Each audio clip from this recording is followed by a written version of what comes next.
unbelievable people and people with great integrity in the building. So, you know, it makes it a little bit easier to finish out this year, knowing that the people that we do have in the building. But it's frustrating, man. It's frustrating. I feel like I can't even look my guy, Coach Andy Reid, in his eyes right now, just because I feel like I disappoint or I just let him down in some way somehow throughout the year, and let it get to this point. You let down Andy Reid? Of course, yeah. That's Why my fearless leader. Why do you feel that way? I just feel like, you know, it's my job to go out there and make it happen, and that's kind of the pride that I've always played with, especially playing for him, knowing how hard he works and how prepared he always is. And I don't know. I feel like you got to look yourself in the mirror and put like, you know, the biggest expectations on yourself to be able to get it done. And you know, I know that's not always realistic, but at the same time, it's helped me become the player that I am today. Yeah, but you, 13 seasons in the league, this is your 11th time making the Pro Bowl. Congratulations on that. But you had a really good year. Oh yeah. I mean, obviously, each game is different. You know, when you look at the grand scheme of things, it's a little different than, you know, the certain situations that I felt like I've let the team down or I didn't play at my best, and things like that. But yeah, at the same time, it's just sitting here disappointed and letting the season get to this point. Yeah. Well, speaking of that, you had a really good year, a Pro Bowl year. You led the team in catches, yards, touchdown catches, all that stuff. In fact, you had a great year. You also are the leading guy, the guy in that category throughout the whole history of the Kansas City Chiefs. How does that feel?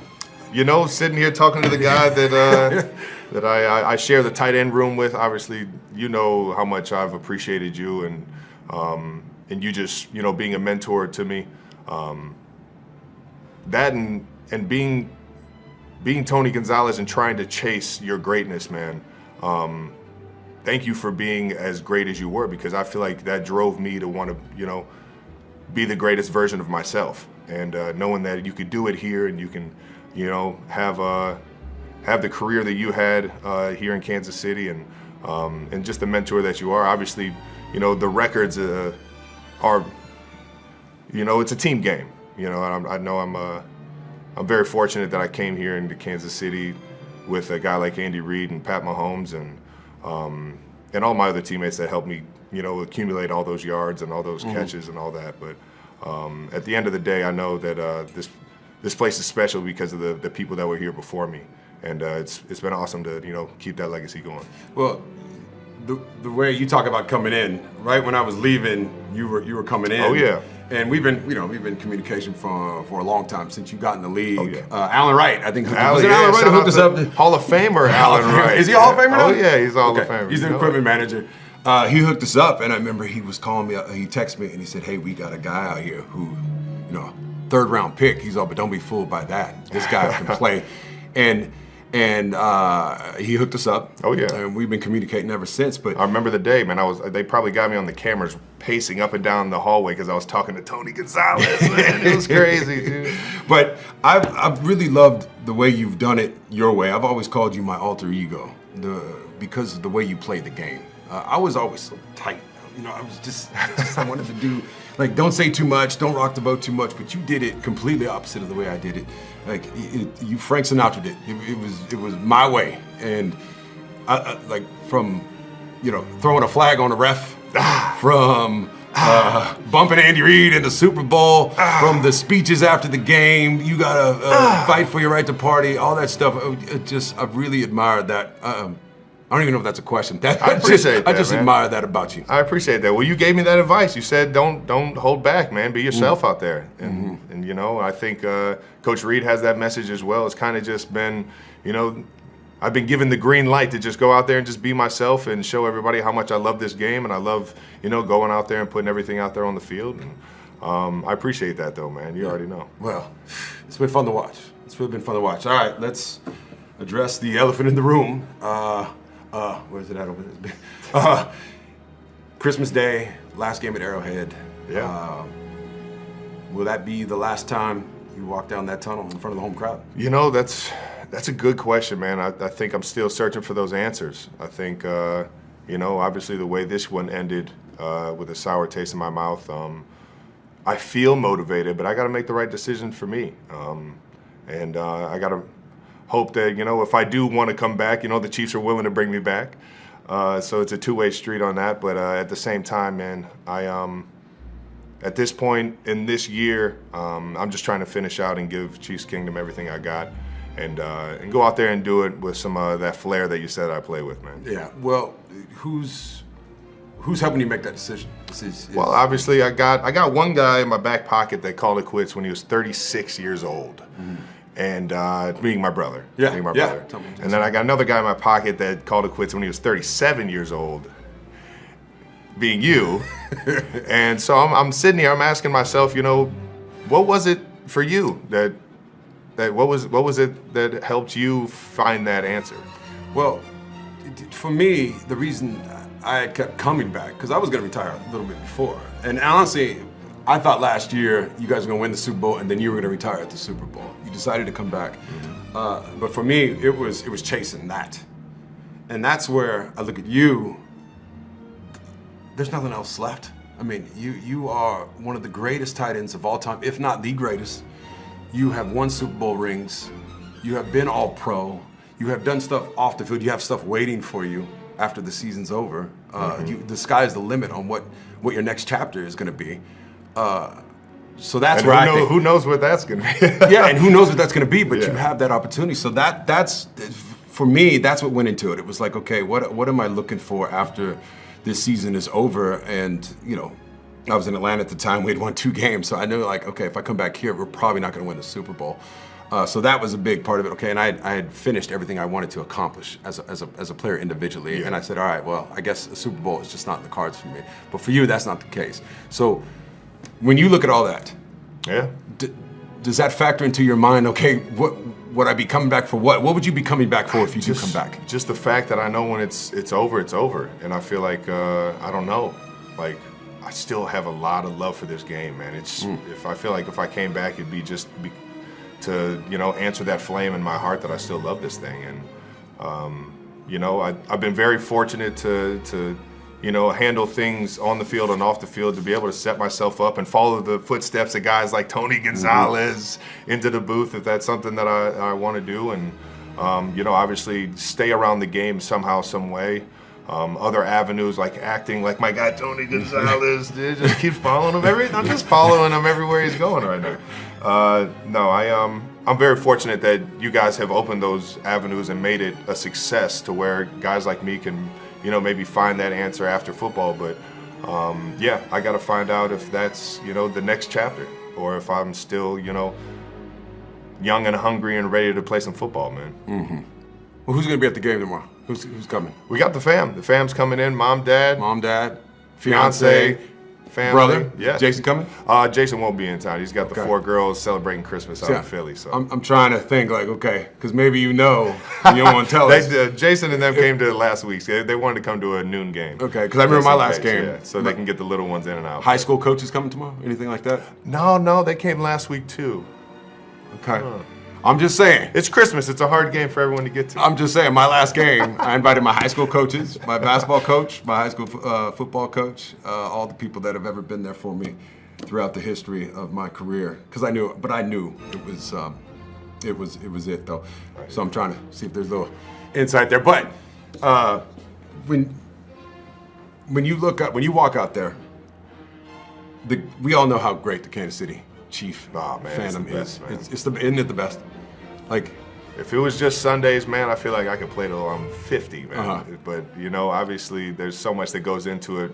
Arrowhead being Arrowhead, man. The game day atmosphere, playing in front of them, getting a first down, getting a touchdown, and seeing them go crazy, man. Those will be memories that I cherish. No matter when I hang them up, man. I'll be old and gray thinking about those moments. You will. Yeah. So for the fans, one of the coolest things that ever happened to me, and you were there, I was on the Falcons, and I'd come back to play the Chiefs, and they introduced me during the pregame show, the pregame. Mm-hmm. They said, let's welcome back Tony Gonzalez, and the fans. They gave me the biggest shower. It's giving me chills just thinking about it. It gives me goosebumps too. Okay. Like seriously, it was one of the coolest things out there. Tomorrow, in front of that crowd, that was one of those things too. I was like, if you were going to retire, to give them a chance to shower you, because that was one of the coolest feelings I've ever had in my career. We'll see. Yeah, we'll see. We'll see. I think, you know, they've showered me enough with everything that in this community, being having the honor of being the Walter Payton Man of the Year nominee for the Chiefs yet again, and how much they know I care about this community, and how much this community cares about itself, to be able to, you know, latch on and want to support it, or at least want to support all the, you know, stuff that I've done with the foundation and things like that, man. This city is, it's special, man. It's special, and I love playing for them. Yeah, well, I guess my best advice for you too is to really make sure you enjoy it, just in case this is the last time. It is a weird feeling, you know, putting on your shoulder pads before the game, walking down that tunnel, feeling the cleats hit the ground, that sound that it makes, knowing that this is going to be the last time I'm going to do it. Well, for you, in front of the home crowd, obviously you have one more game after this. Yeah. So make sure you savor it, enjoy that moment. You know it, baby. Let's talk about Patrick Mahomes. He's out towards ACL. First of all, I mean, reflect back on your career. I mean, we're here at 1587. How about He's one of your best friends. How about it? That's my guy. Playing with him all these years, what do you take from that? What has that relationship been like? You know, it's he's family now, man. You know, I think through all the hard work and, you know, all the family time that we've had outside the facility and outside the building, man, there'll definitely never be a goodbye to him. It'll just be like another day in the life with Patty Mahomes. But I think what he's been to my career up to this point is obviously you can't measure it.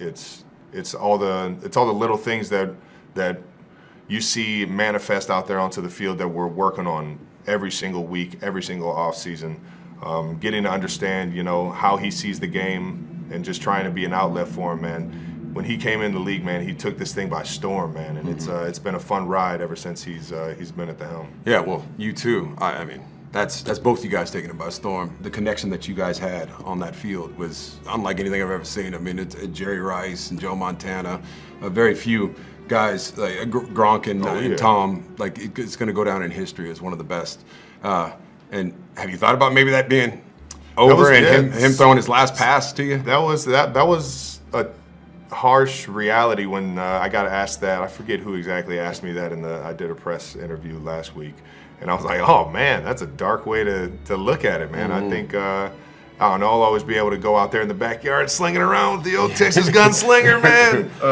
But yeah, you know, that day's gonna come, and if it's already happened, I can feel pretty content on how many times he's connected on the field with me, and how much success and how much fun we've had playing this game, man. Well, I guess last thing I wanted. The Kansas City Chiefs' 2025 season took a painful turn with a crushing loss to the Denver Broncos, a blow that's left not just fans, but the team's heart and soul, tight end Travis Kelce, reeling. But as the dust settles, it's not the stats or the score that have people talking. It's the rare, raw emotion Kelce showed in a candid post-game interview, where football faded into the background and the spotlight shifted to his life, legacy, and love for his fiancé, Taylor Swift. Few NFL players have carried the weight of a franchise as Kelce has for the Chiefs. After 13 seasons, 11 Pro Bowl nods, and a career lined with broken records, expectations run high, not just from coaches and fans, but from Kelce himself. Following the Broncos' defeat, Kelce admitted, "It's frustrating, man. I feel like I can't even look my guy, Coach Andy Reid, in his eyes right now just because I feel like I disappoint or I let him down in some way." His words echoed the pain of an athlete who's given everything, yet still feels the sting of letting his team and city down. But even as he shouldered the loss, Kelce's humility shone through. He credited his teammates, his coaches, and the legacy of those who came before him, hallmarks of a leader refusing to take sole credit for his success. "This place is special because of the people that were here before me," he said, referencing Chiefs legend Tony Gonzalez, who interviewed him. "It's been awesome to keep that legacy going." With the seasons and looming, speculation swirled. Was this Kelce's last dance at Arrowhead Stadium? When pressed, he was honest but noncommittal. "I got to make the right decision for me. And I hope that if I do want to come back, the Chiefs are willing to bring me back. It's a two-way street. He spoke of the influence of his brother Jason and mentor Gonzalez, both of whom retired in their mid-30s. What comes next? I still have a lot of love for this game, Kelce said, his voice thick with emotion. I got to find out if the next chapter is here, or if I'm still young and hungry and ready to play some football. As the conversation shifted from a field to his inner circle, Kelce opened up about the people grounding him through uncertainty. We got the fam coming in. Mom, Dad, fiancé, he shared, the mention of Taylor Swift prompting an unmistakable smile. Though Swift's global superstardom could easily overshadow a relationship, Kelce's words revealed a partnership built on support, not spectacle. The losses affect Taylor because she's right out there with me, feeling all those emotions, an insider shared. Swift's presence, cheering from the stands, sometimes with celebrity friends, has become a fixture at Chiefs games. Some critics question if the high-profile romance is a distraction, but Kelce's on-field and off-field commitment suggest otherwise.